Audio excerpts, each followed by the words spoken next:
Welcome to Stormwatch, your source for crypto news, market insights, and practical guides.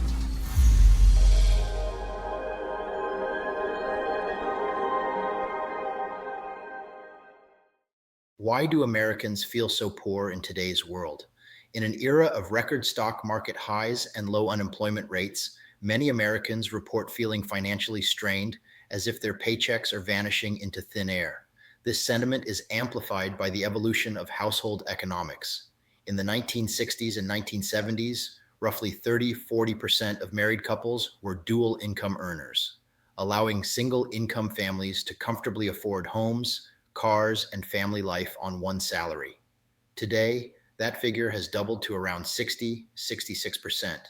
Yet even with two incomes, many struggle to maintain the same standard of living amid rising costs. One key culprit is the stark divergence between official inflation metrics and everyday realities. While the U.S. Bureau of Labor Statistics reports a cumulative consumer price index, CPI, inflation of around 90% from 2000 to mid-2025, alternative measures paint a bleaker picture. For instance, using the Big Mac index from The Economist, the price of a Big Mac has surged from $2.24 in 2000 to $5.79 in 2025, reflecting a 158.48% increase, nearly double the official rate. This suggests that fast food staples, often a bellwether for consumer costs, have outpaced general inflation due to rising labor, ingredient, and operational expenses, leaving households feeling the pinch in their daily budgets. Delving deeper, methodologies like those from Shadowstats, which applied 1980s-era CPI calculations without modern adjustments for quality improvements or consumer substitutions, reveal an even more dramatic story. Under this lens, cumulative inflation from 2000 to October 2025 balloons to approximately 760%, implying that $1 in 2000 is worth just about 11.6 cents today.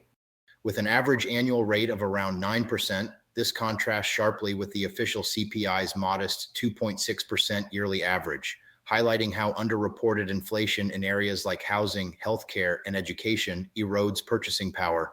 This erosion has forced many into the gig economy. The number of Americans holding multiple jobs has risen from about 5 to 6% in the early 2000s to an all-time high of 8.9 million, over 5.5% in 2025, with 39% of working adults now relying on side hustles to make ends meet. Critics argue that official figures downplay these burdens, fostering a sense of economic disconnect where wage growth fails to keep up, making middle-class lifestyles feel increasingly unattainable. Ultimately, this inflation illusion contributes to widespread financial anxiety as Americans grapple with stagnant real incomes amid ballooning costs.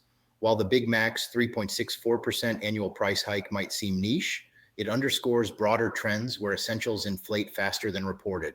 Shadowstats' sobering 760% cumulative rise further explains why polls show declining consumer confidence, even in a supposedly robust economy, and why dual-income households often still need additional gigs to cover basics like childcare or mortgages.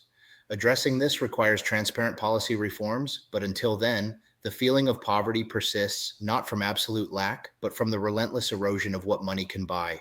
In response to these pressures, many Americans are turning to hard assets like gold, silver, and cryptocurrencies as hedges against inflation and currency debasement.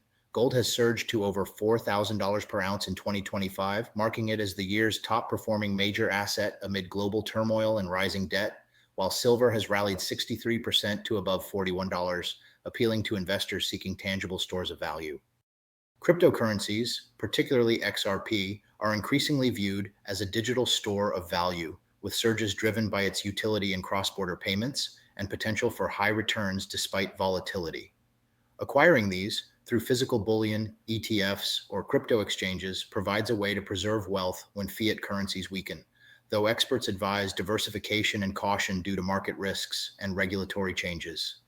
Please visit MoneyStorm for all your cryptocurrency educational needs.